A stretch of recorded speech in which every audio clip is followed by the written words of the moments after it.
Padre, del Hijo y del Espíritu Santo. Amén. Del profeta Isaías. Aquel día, el vástago del Señor será magnífico y glorioso. El fruto del país será orgullo y esplendor de los sobrevivientes de Israel.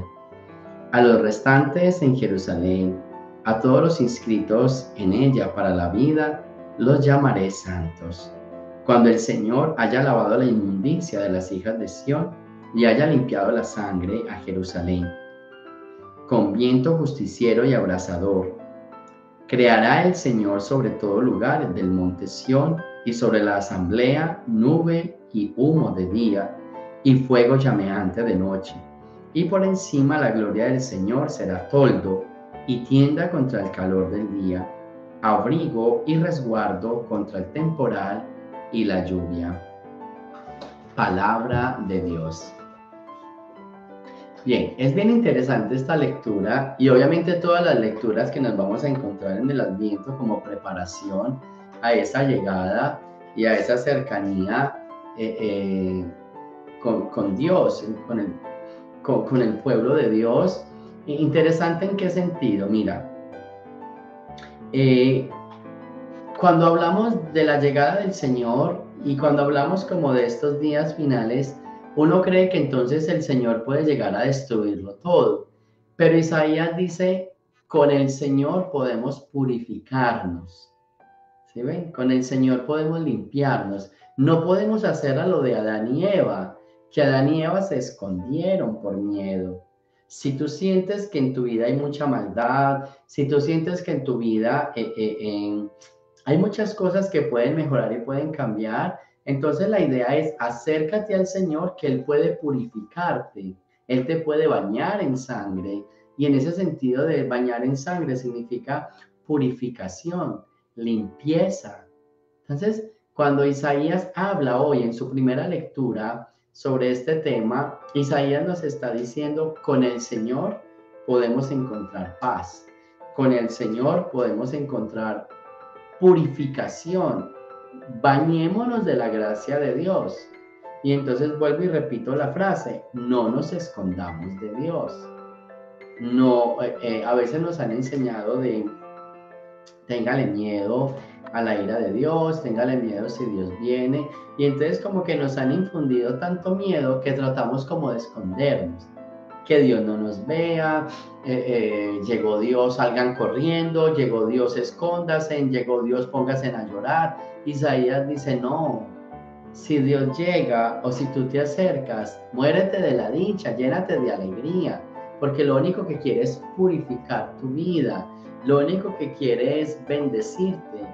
Y estas son las palabras de Adviento, son palabras llenas de esperanza. Quizás, y voy a repetirlo en muchas ocasiones, Adviento es una esperanza que permanece en nosotros. Adviento es la llegada de ese Mesías para darnos esa paz y para darnos esa tranquilidad. Es la esperanza de alguien que no viene a acabar con nosotros. Es la esperanza de alguien que viene a purificarnos. Es que lo bonito de la llegada del Señor, y a veces nosotros nosotros decoramos el ambiente, pero no lo reflexionamos. ¿Qué es Adviento?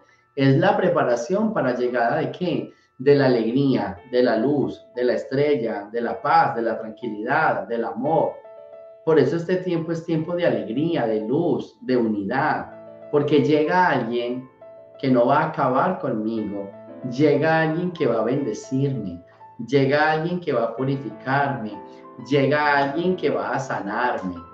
Entonces Isaías nos está diciendo, aprovecha este tiempo y no solo para esperar que llegue, aprovecha este tiempo para que te acerques.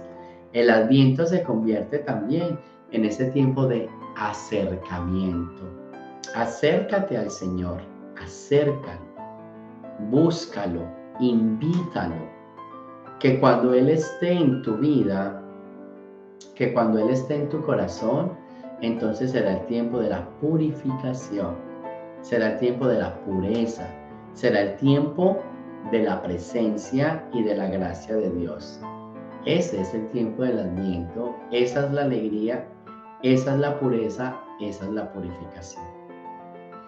Del Santo Evangelio según San Mateo. En aquel tiempo, al entrar Jesús en Cafarnaúm, se le acercó un oficial romano y le dijo: Señor, tengo en mi casa un criado que está en cama, paralítico y sufre mucho. Él le contestó: voy a curarlo.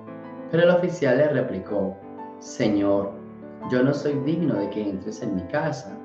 Con que digas una sola palabra, mi criado quedará sano, porque yo también vivo bajo disciplina y tengo soldados a mis órdenes.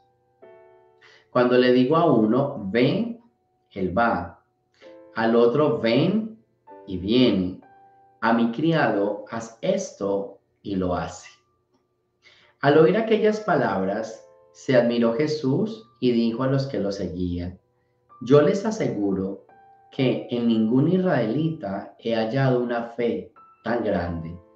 Les aseguro que muchos vendrán de oriente y de occidente y se sentarán con Abraham, Isaac y Jacob en el reino de los cielos. Palabra del Señor. Bien, tenemos este evangelio que primero que todo es la invitación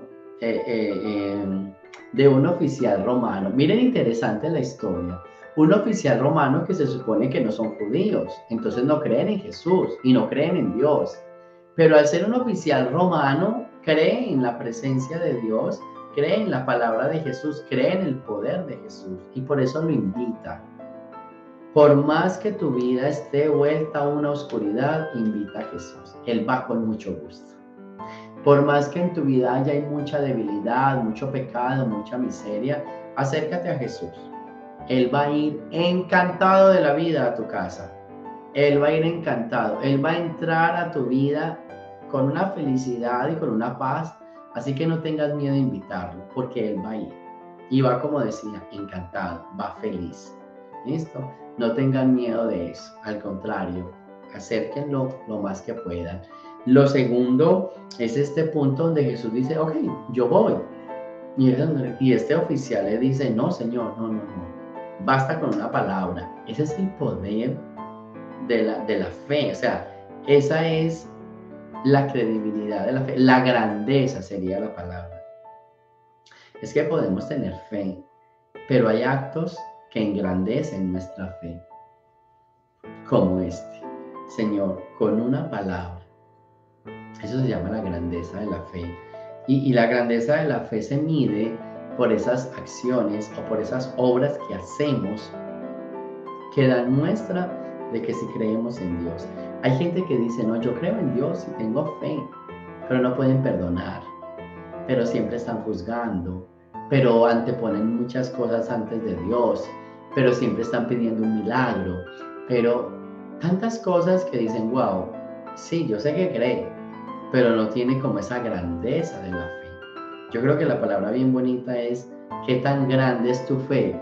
Y grande no en el sentido de tamaño, ¿cierto? Pequeño, mediana, grande, no. Grande en el sentido de grandeza. ¿Hasta dónde es el límite de eso que estás creyendo? O sea, yo creo en Dios y estoy enfermo, pero no le tengo por qué pedir que me sane. Señor, tranquilo. Como estoy con el dolor que tengo, yo voy donde ti. Eso se llama grandeza de fe. Señor, yo creo en ti. Bueno, voy a tu casa. No soy digno de que vayas a mi casa. Yo sé que con una palabra tú lo vas a sanar. Entonces, a veces yo digo: no se queden como: uy, qué fe tan grande en el tamaño. No es en el tamaño, es en el resplandor. La palabra es grandeza. Tú crees en Dios, entonces con una obra demuestra la grandeza de esa fe que estás creyendo, con esos actos, con esas obras. Y este es el tiempo. Así que vamos a pedirle al Señor que nos ayude a que podamos acercarlo a nuestra vida y que toda esa fe que nosotros tenemos para poder acercarlo quede al manifiesto o quede al descubierto con estas grandezas que podemos hacer, con estas obras que podemos hacer por mí y por los demás. Así que en este día que el Señor sea, o invitemos al Señor a que haga parte de nuestra vida y con actos de grandeza demostremos que realmente lo queremos y creemos en Él. Gloria al Padre, al Hijo y al Espíritu Santo, como era en el principio, ahora y siempre, por los siglos de los siglos. Amén. El Señor esté con ustedes, y la bendición de Dios Todopoderoso, Padre, Hijo y Espíritu Santo, descienda sobre ustedes y me los acompañe siempre. Jesús, María y José.